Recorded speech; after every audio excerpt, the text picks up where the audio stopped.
আপনারা মনে করেন মুসলমানরা আজকে মাইর খায়, লাঞ্ছিত হয়, জেল খাটে, মনে হয় না হবে না। মুসলমানদের অবস্থা হয়েছে কিসের মতো জানেন? ফুটবলের মতো। মেসি লাথি মারে নেইমারের কাছে যায়, নেইমার লাথি মারে এমবাপ্পের কাছে যায়। এরকম করে মুসলমানেরা বাংলাদেশ থেকে শুরু করে কাশ্মীর, ফিলিস্তিন, একদম যুক্তরাষ্ট্র পর্যন্ত শুধু মাইরে খায়। দুইটা কারণ, এক নম্বর আল্লাযীনা আমানু, এর আল্লাহর প্রতি পরিপূর্ণ ঈমান আনতে পারে নাই, ওয়া আমিলুস সলিহা, এখনো মুসলমানরা প্রকৃত আমলদার হতে পারে নাই। এই জন্য আমলদার হওয়ার দরকার আছে কি নাই? প্রিয় ভাইয়েরা আমার, আমরা আমল করব, ঈমান যদি আনতে পারি রব্বে কারীম আমাদের ওয়াদা দিয়েছে, আল্লাহ ক্ষমতা দিবে। আল্লাহ রাব্বুল আলামিন বলছেন আল্লাযীনা আমানু মিনকুম, আল্লাযীনা আমানু মিনকুম ওয়া আমিলুস সলিহা। রব্বে কারীম বলছে এক নম্বর ঈমান আনতে হবে, দুই নম্বর আমলে সলে করতে হবে। শর্ত কয়টা? একটা ঈমান, দুই নম্বর আমলে সলে। এখন ঈমান কাকে বলে বলেন তো? আমরা এখানে যারা আছি এই জুম্মা হাটের লোকজন সবাই আমরা বংশীয় সূত্রে ঈমান আনছি কিনা? আমরা কিন্তু ওই খাব্বাব খোবায়ের মতো আমাদের ঈমান না। ঈমান কি? ঈমানের তাজা সংখ্যা। সত্যকে সত্য জানার পর বাস্তবে মেনে নেওয়ার নামই হলো ঈমান। রব্বে কারীম বলছেন, ও নবী, আবু জেহেলকে ডাক দিয়ে যদি বলো এই আসমান জমিনকে সৃষ্টি করছেন, বলবে আল্লাহ। কিয়ামত একদিন হবে, বিশ্বাস করো, বলে করি, কিন্তু মানে না, অহংকার করে। কি করে? আজকে না অনেক ভাই আছেন, আমি যদি বলি এই জুম্মা হাটের জমিনটা কে তৈরি করেছেন বলেন তো, এই আকাশটা কে বানিয়েছেন, আপনি বিশ্বাস করেন শুধু মুখে, আপনার অন্তরে বিশ্বাস নাই, আপনি কাজে ওটা পরিবর্তন করেন না। যদি আল্লাহকে বিশ্বাস করেন, এক আল্লাহর আইন মানেন, 5 ওয়াক্ত নামাজে মসজিদে যখন মুয়াজ্জিন আজান দেয় তখন কেন আপনি নামাজে যান না? কথা বলেন মুসলমান ভাইরা আমার, আজকে মসজিদে মুয়াজ্জিন সাহেব ফজর থেকে শুরু করে এশার নামাজ পর্যন্ত 5 ওয়াক্ত নামাজ আজান দেয়। আপনি আজান শোনার পর আল্লাহর ঘরে মসজিদে চলে যান না। আপনি মসজিদের রাস্তা চেনেন, নামাজের ওয়াক্ত বোঝেন, নামাজের নিয়ম কারণ সব বোঝেন, কিন্তু আল্লাহর শুকরিয়া আদায় করেন না। এমন সময় চলে আসবে মসজিদের ওই খাটিয়াটা, যে খাটিয়া আপনার বাড়ির রাস্তা চেনে না, ওই খাটিয়াটা কারো না কারো ঘাড়ে করে আপনার বাড়ির উঠানে চলে যাবে। এই জন্য এই সময় আসার আগে নামাজি হওয়ার দরকার আছে কি নাই? কাজে এখন আমাদের যে ঈমান আছে, এই ঈমান আবু জেহেলের ঈমান, নমরুদের ঈমান, আমাদের ঈমান সমান। কথা বলেন না কেন? যে ঈমান প্রয়োজনে জ্বলে ওঠে না, যে ঈমান সত্য ন্যায়ের কথা বলে না, যে ঈমান প্রয়োজনে জ্বলে ওঠে না, যে ঈমান সত্য ন্যায়ের কথা বলে না, যে ঈমান বাস্তবে নাই, যে ঈমান অন্তরে নাই, মুখে শুধু ফাঁকা বুলি, কি করে বলো তারে ঈমান বলি, কি করে বলো তারে ঈমান বলি। যে ঈমান দিন কায়েমের আন্দোলনের ধার ধারে না, যে ঈমানে লেবাসধারী কোরআন হাদিস তাও পড়ে না, যে ঈমান দিন কায়েমের আন্দোলনের ধার ধারে না, যে ঈমানে লেবাসধারী কোরআন হাদিস তাও পড়ে না, কি করে বলো তারে ঈমান বলি, কি করে বলো তারে ঈমান বলি। শুধু ঈমান আনছেন, সত্যকে সত্য জানেন, কিন্তু ওটাকে মানেন না, আপনি পরিপূর্ণ ঈমানদার হতে পারেন নাই।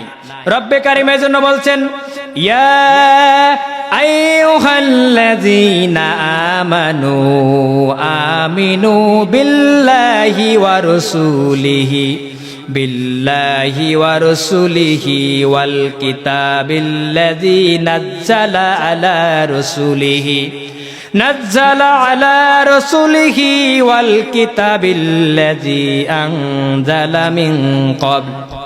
রব্বে কারীম ডাক দিয়ে বললেন, ইয়া আইয়ুহাল্লাযীনা আমানু, ও পৃথিবীর জমিনের ঈমানদারেরা, আমিনু, তোমরা ঈমান আনো। কি আনো? অবাক করা কথা না? আল্লাহ ঈমানদারদেরকে আবার ঈমান আনতে বলছে। এখন আমি দেখেন, মনে করেন এই যে সাকসেস স্কুলে আমি ভর্তি হয়েছিলাম, এখন এই জানুয়ারির 1 তারিখে ভর্তি হয়েছে। আজকে পরিচালক সাহেব দেখা পাওয়ার পর বলছে, হামিদুল ইসলাম তুমি আবার ভর্তি হও। আমার তো শুনি কনফিউশন লাগলো, স্যারের মাথা ঠিক আছে নাকি, না আমারে মাথা ভেজাল।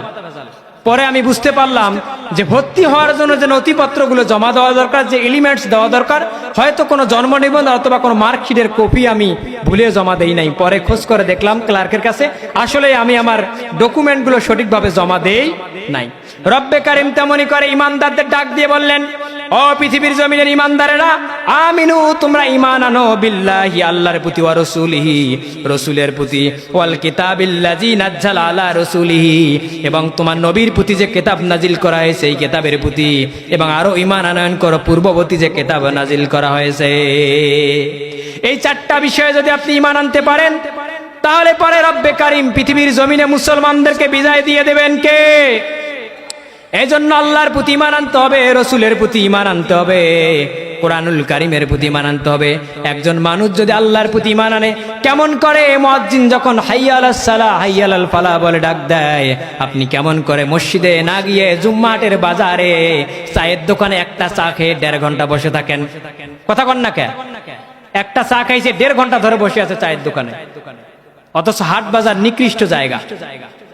প্রিয় ভাইয়েরা আমার, এই জন্য আল্লাহ বলছেন, ও ঈমানদারেরা তোমরা ঈমান আনো। মানে এখন পর্যন্ত আমরা প্রকৃত ঈমানদার হতে পারি নাই, আর আল্লাহর প্রতি ঈমান আনার অর্থ আছে ঈমান বিল্লাহর অর্থ আছে আল্লাহ ছাড়া আর কোন সার্বভৌমত্বের মালিক নাই। আছে নাকি? আল্লাহ লাহুল খলকু ওয়াল আমরু, আল্লাহ বলছে সৃষ্টি যার, আইন চলবে। যতক্ষণ পর্যন্ত আল্লাহর সৃষ্টি জায়গার মধ্যে একবার আপনার পরিবার থেকে শুরু করে পার্লামেন্ট পর্যন্ত, আপনার ব্যক্তিগত পারিবারিক সামাজিক জীবন পর্যন্ত আল্লাহর আইন বাধ্যতামূলক করতে পারেন নাই, কোরআন নিয়ে যেতে পারেন নাই, অতক্ষণ পর্যন্ত আপনারা প্রকৃত মুমিন হতে পারবেন। আর প্রকৃত মুমিন না হলে আল্লাহ বিজয় দেবে না। এই জন্য প্রিয় ভাইয়েরা আমার, আজকে দেখেন স্বাধীনতার কত বছর? 55 বছর হয়ে যায়।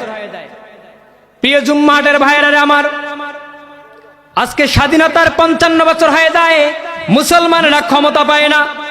শুধু বাংলাদেশ নয়, তামাম পৃথিবীর জমিনে মুসলমানরা লাথি খায়, মাইর খায়, গুতা খায়, এমনকি কারাবরণও করে। এর কারণ হলো মুসলমানরা এখনো প্রকৃত ঈমানদার হতে পারে নাই। এই জন্য ঈমান আনার দরকার আছে কি নাই? প্রিয় ভাইয়েরা আমার, এই জন্য আমরা যদি পরিপূর্ণভাবে ঈমান আনতে পারি, আমলে সরে করতে পারি, আল্লাহ তাআলা আমাদেরকে পৃথিবীর জমিনে ক্ষমতা দিয়ে দেবেন। রব্বে কারীম কেন বললেন পৃথিবীর জমিনে ঈমানদারদের ক্ষমতার কথা? রব্বে কারীম কোরআনুল কারীমের মধ্যে সূরা হজের 41 নম্বর আয়াতে আমার রব্বে কারীম ডাক দিয়ে বললেন, পৃথিবীর জমিনে যদি আলেমেরা ঈমানদারেরা ক্ষমতা পায়, ক্ষমতা পাওয়ার সঙ্গে সঙ্গে পার্লামেন্টে গিয়ে এরা 4টা আইন জারি করবে। কয়টা? ভাই ঘুমাচ্ছেন নাকি? কয়টা আইন জারি করবে? রব্বে কারীম কোরআনুল কারীমের সূরা হজের 41 নম্বর আয়াতে আমার রব্বে কারীম কোট করে দিয়েছেন, আল্লাযীনা ইম্মাক্কান্নাহুম ফিল আরদি আকামুস সালাতা ওয়া আতুজ যাকাতা ওয়া আমারু বিল মারুফি ওয়া নাহাউ আনিল মুনকার ওয়ালিল্লাহি আকিবাতুল উমুর। রব্বে কারীম জানিয়ে দিলেন, ও পৃথিবীর মানুষেরা শোনো, পৃথিবীর জমিনে কেউ যদি রাষ্ট্রনায়ক হয়, রাষ্ট্রপ্রধান হওয়ার পর ওই লোকটা মুমিন মুত্তাকিন কেমন করে বুঝবা? যদি ওই লোকটা ক্ষমতা পাওয়ার পর পার্লামেন্টে গিয়ে 4টা আইন জারি করে। কয়টা আইন? তাফসিরে তাবারি রব্বে কারীম বলছেন, প্রথম নম্বরে আলেমরা যখন ক্ষমতায় যাবে, প্রথম নম্বরে নামাজের বিল তারা সংসদের মধ্যে পাশ করবে। 2 নম্বরে যাকাত ভিত্তিক অর্থনীতি কায়েম করবে। 3 নম্বরে ভালো কাজ তারা আইন পাশ করে জারি করবে। 4 নম্বরে অন্যায় অবৈধ কাজগুলো বন্ধ করে দিবে। কথা বলেন ঠিক কিনা?